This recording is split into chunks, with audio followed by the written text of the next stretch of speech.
SPTV. Oferecimento Uninove. 5 Mega Camp com localização privilegiada ao lado do metrô. Inscrições abertas. Muito boa noite, são com essas imagens das principais avenidas de São Paulo. Com esse tempo aí que tá só aumentando, mas a sensação térmica ainda é de temperatura super baixa, viu? Vamos saber agora das principais informações.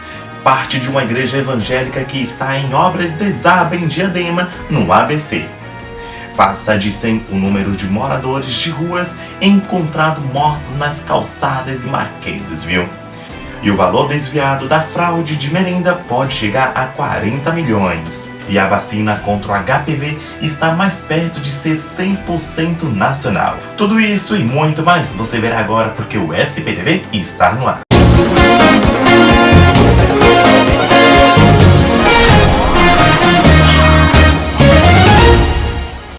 E olha só, viu gente, vamos começar já com a notícia não muito boa, viu? Pelo menos 5 pessoas ficaram feridas em um desabamento de uma igreja em Diadema.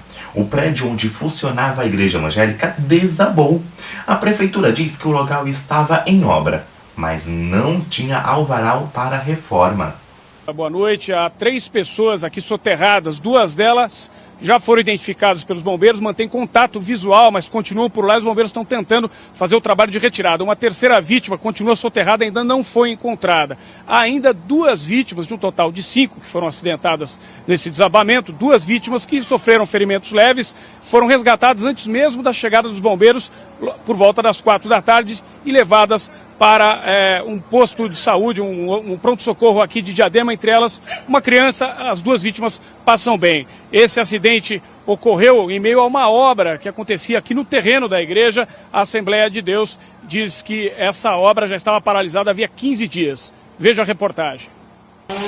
A laje ficou atravessada no terreno, inclinada sobre os escombros. Era em cima dela que entre 10 e 15 fiéis participavam de um culto da igreja evangélica Assembleia de Deus. Por volta das 3h30 da tarde, o prédio desabou. Pelo menos 2 pessoas com ferimentos leves foram levadas para um pronto-socorro de Diadema. Outras 3 pessoas ficaram soterradas, 2 fiéis que assistiam ao culto e uma mulher de 55 anos que visitava o templo. Jusileide esperava notícias do marido, uma das vítimas. É angustiante. Que informação você tem? Só que caiu, não tem, que ele está bem, só estou aguardando. Os bombeiros informaram que o marido da Jusileide e o outro fiel foram avistados e mantém contato com a equipe de resgate. 2 dessas vítimas a gente está já com contato visual.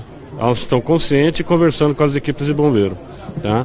Uma terceira vítima que a gente ainda não conseguiu acessar. Os bombeiros ainda não sabem a causa do desabamento, mas há a suspeita de que obras de escavação no terreno para a construção de uma garagem tenham contribuído.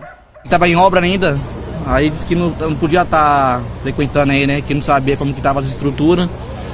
Aí o pessoal foi querer teimar. A prefeitura de Diadema diz que a igreja não tinha autorização para fazer a reforma.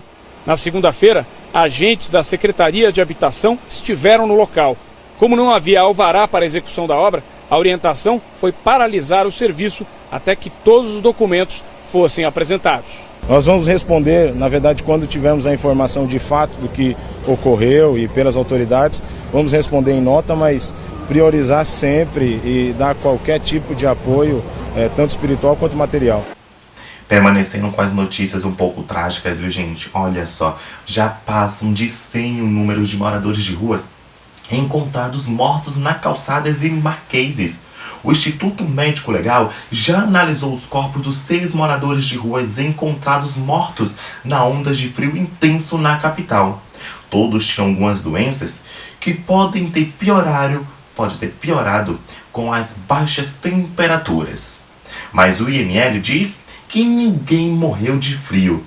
Gente, por isso que eu apoio aquela campanha dos agasalhos. Encontre os pontos onde estão aceitando as suas roupas de frio que você não usa mais, doe. Sempre tem gente que precisa.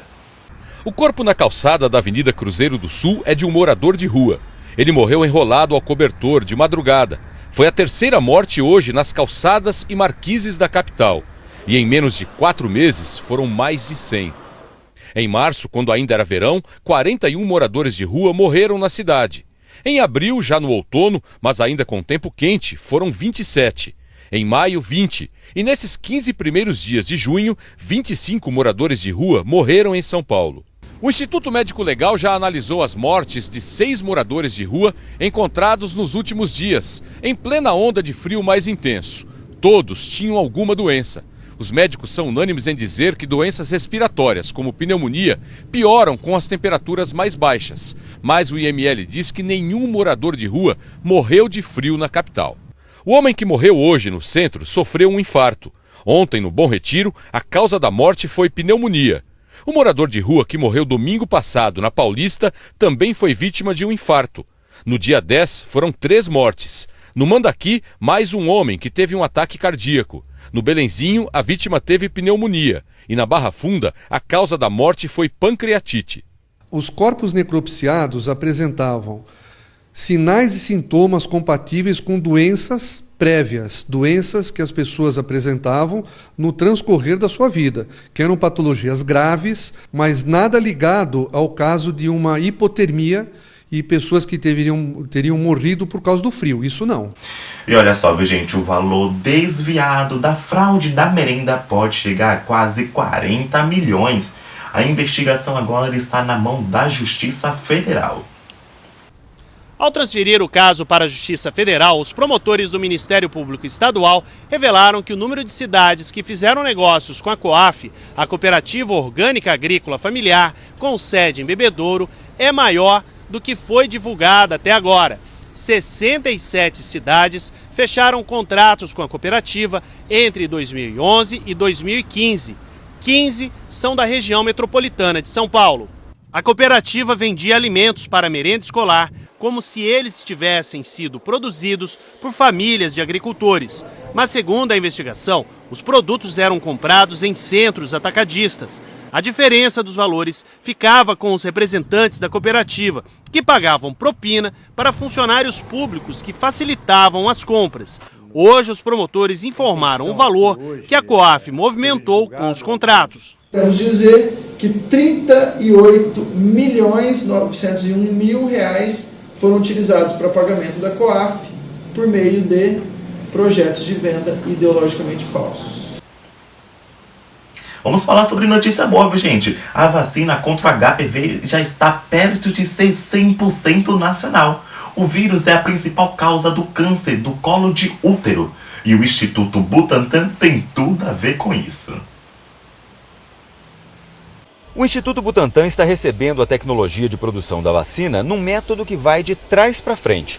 Na primeira fase, que começou em 2014, ele importava e distribuía os frascos enquanto treinava os profissionais. A partir de hoje, o Butantan vai testar a qualidade das doses e colocar o rótulo nas embalagens.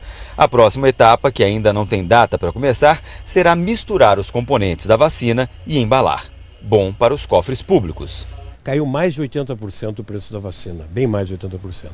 E com isso tornou viável para que o governo brasileiro administrasse para os jovens brasileiros. Quando a transferência de tecnologia estiver completa, o plano do Instituto Butantan é produzir 10 milhões de doses por ano. Essa quantidade é suficiente para vacinar pela rede pública todas as meninas de 9 a 13 anos e também meninas e mulheres portadoras de HIV até os 26 anos de idade. E ainda vai sobrar para mulheres de outras idades que decidam se vacinar pela rede privada e também para exportação. O vírus HPV é o maior causador de câncer de colo de útero, um dos 4 tipos de cânceres que mais matam as brasileiras. Mais de 5 mil mulheres morreram em 2013, o último ano com a estatística disponível. E a estimativa do Instituto Nacional de Câncer é de que 16 mil casos novos sejam registrados este ano no país, 2 mil deles no estado de São Paulo. É uma vacina extremamente importante e viável, diminui a morbidade, a mulher doente, e diminui a mortalidade, que é a morte através do câncer de útero. Queria muito pedir para minha produção levantar um pouco essa tela de LED que contra-se aqui no nosso estúdio. Muito obrigado. E olha só, viu, gente, queria muito agradecer pela sua audiência, pelas mensagens de apoio que eu recebo através das minhas redes sociais. As fotos que eu posto, os comentários lá, me apoiando, incentivando eu continuar esse grande sonho. Como todos sabem, o meu objetivo, sim, é ser um grande jornalista. Não é à toa que eu estou aqui em busca desse objetivo, e é com sua ajuda que eu vou conseguir chegar lá. Todos os apoios eu leio com muito carinho e, claro, sempre me faz ter a autoestima de voltar novamente a essa missão, de nunca abandonar os meus objetivos e chegar aonde eu quero chegar. Um dia eu tô lá. É com essa mensagem que a gente finaliza o nosso SPTV segunda edição. Você verá outras informações nas nossas próximas edições, mas as notícias do Brasil e do mundo você verá ainda hoje no Jornal Nacional. Fiquem todos agora com a novela das 7, Haja Coração. Tenham todos uma ótima noite.